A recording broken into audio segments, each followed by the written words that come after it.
Chapter 41 Petra, Echoes, and the Pact of Stone. They arrived at Petra just as the sun crested the sandstone cliffs, casting golden veins across ancient facades. The lost city glowed like fire captured in architecture. Thunder led the descent into the narrow seek, hooves silent on stone. Wellington perched in a carved niche like a deity on holiday. Edwina carried the obsidian horse statue given by the prince, wrapped in cloth and questions. "The documents reference the final ledger hidden in Petra," Sebastian said. "One that could verify the names erased from the witness line."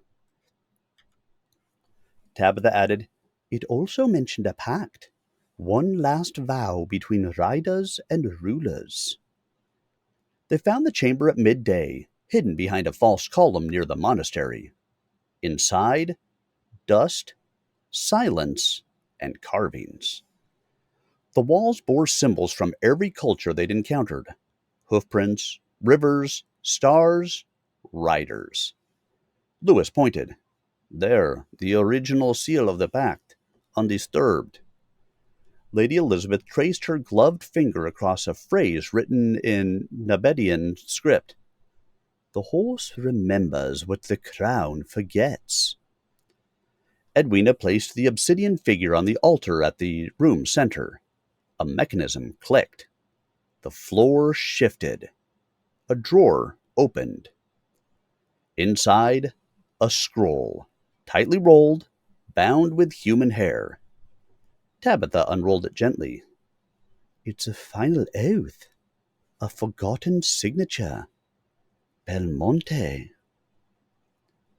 "Claude's ancestor," Lewis whispered. "He helped form the pact, then vanished." Frank frowned. "Then maybe it wasn't betrayal. Maybe it was guardianship." A second compartment clicked open. A list of names.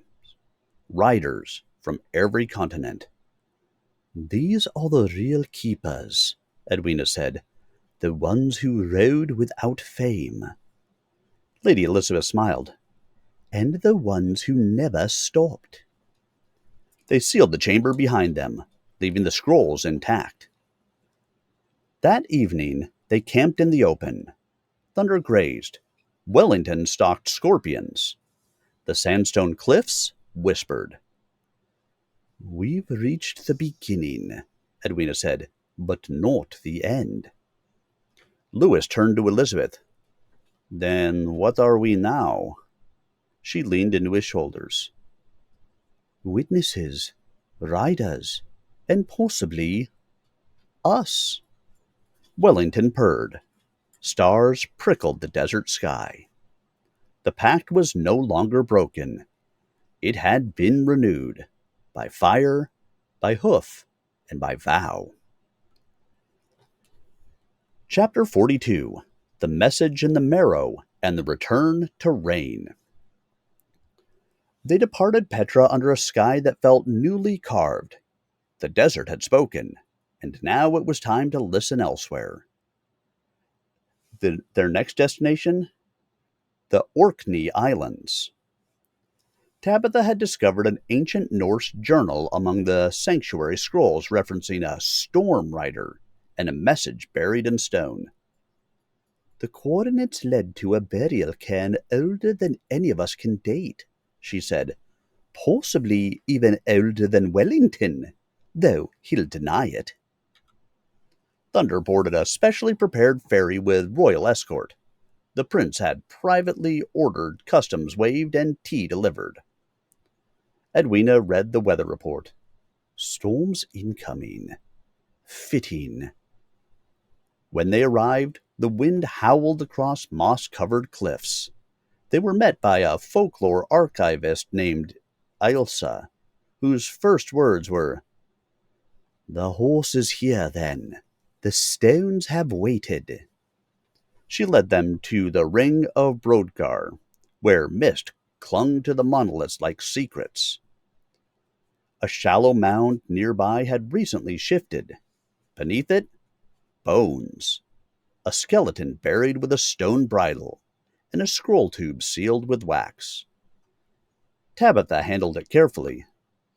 It's an Old Norse and Early Gaelic, with Cree runes. This predates even the fifth accord. The scroll inside was brittle but legible. The mare returns when kings forget. The rider sleeps when names are sold. Remember us by hoof and bone. The truth is in the marrow. Lewis frowned. The encrypted stories into burial sites. Memory buried like treasure. Elsa added, the scrolls say the mare's first rider fell here, far from home, but his horse returned east. Lady Elizabeth whispered, so, the black mare has walked this path before. Wellington sniffed the stone bridle, then sneezed.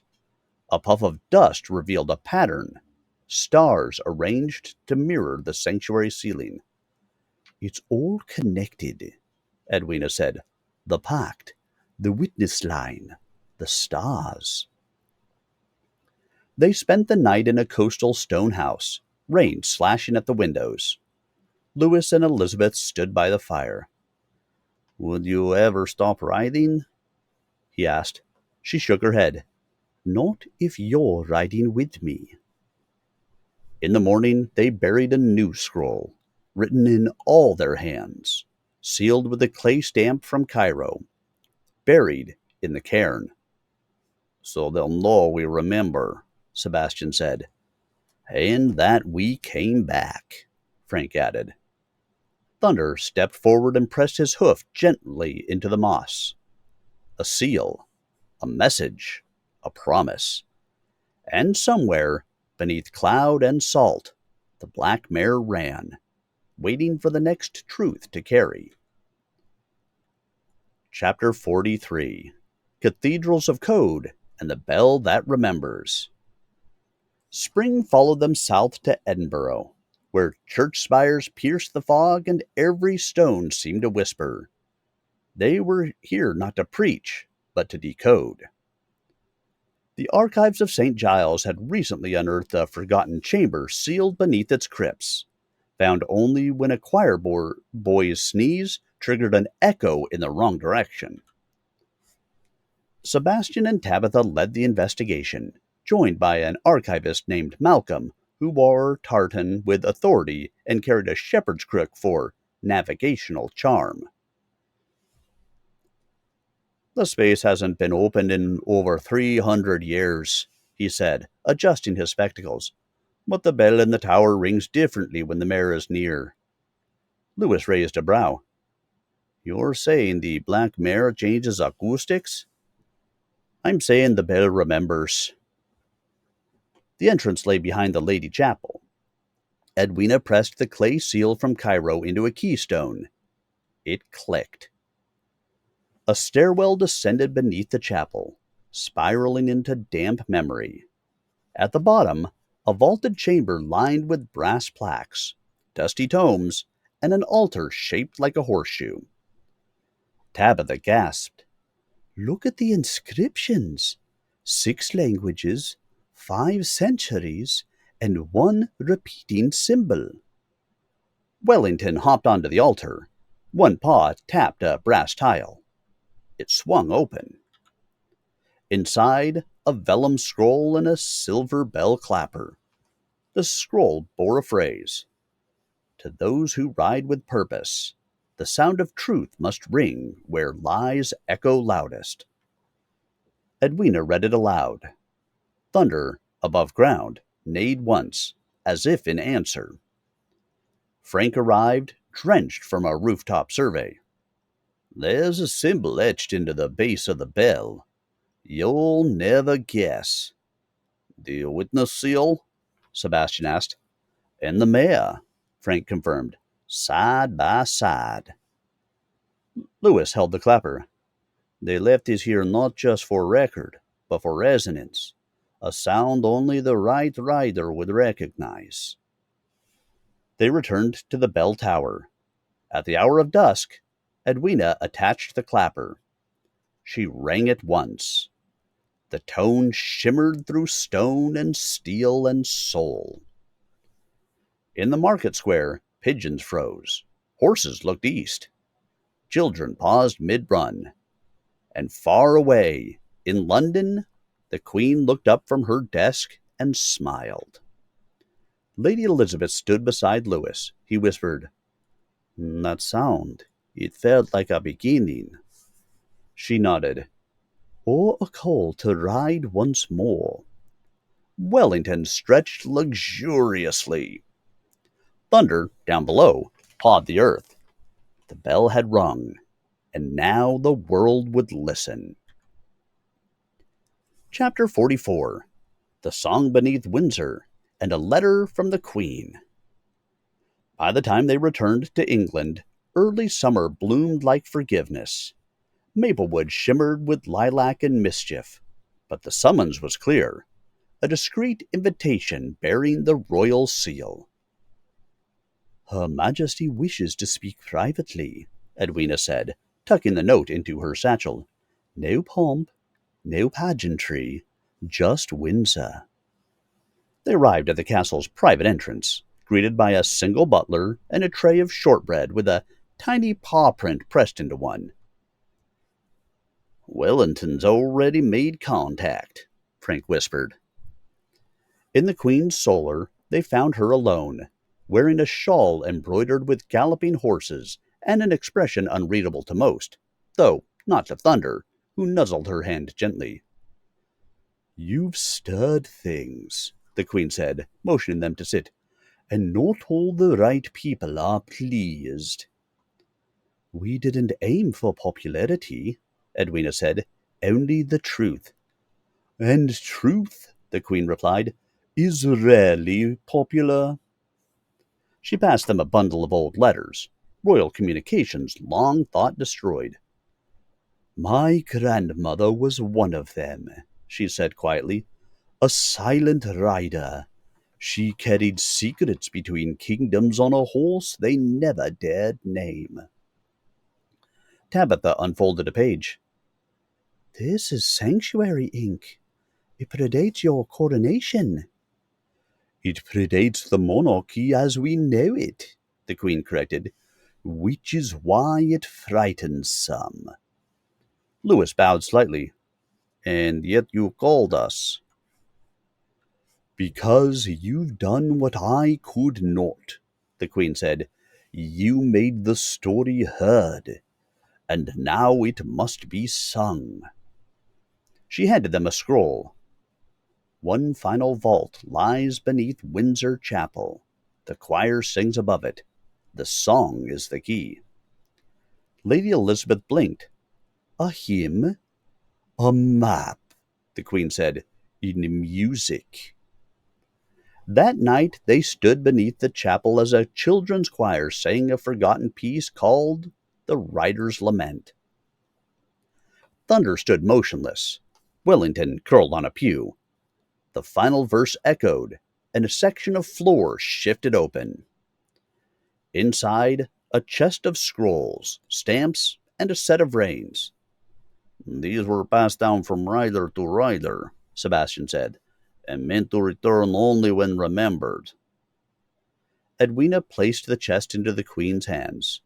"It's yours. The story's home." "No," she said softly. "It's yours. I've kept it safe. You've made it live." A moment of stillness passed. Then, "Ride well, for the story and for the ones still listening." They bowed. Outside, the roses nodded in the breeze. The chapel bells rang gently. And somewhere, high in the rafters, the black mare watched unseen, listening, waiting. Chapter 45. Kuriverkan Currents and Royal Interference.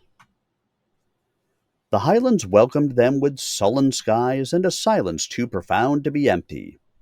The land felt coiled, like a secret about to unfurl. They arrived at Corrie Verkan under rain clouds and gulls. Tabitha clutched the burned map. Lewis led Thunder across bog-softened paths, while Lady Elizabeth, remarkably dry, smiled beneath a hood lined with satin. "There's something here," Edwina murmured, "but it's not just the truth." As they reached the old standing stones, Skor an Firnin, Sebastian called out, "We're not alone." From the path ahead, a motorcade approached. "No crest," Frank noted, "but I know diplomatic shielding when I see it." Moments later, the Prince of Wales emerged, windswept and smirking. "I had a feeling you might try to finish this without me," he said. Lady Elizabeth raised a brow. "This wasn't an open invitation." "No," the prince agreed, "but I rarely wait for one."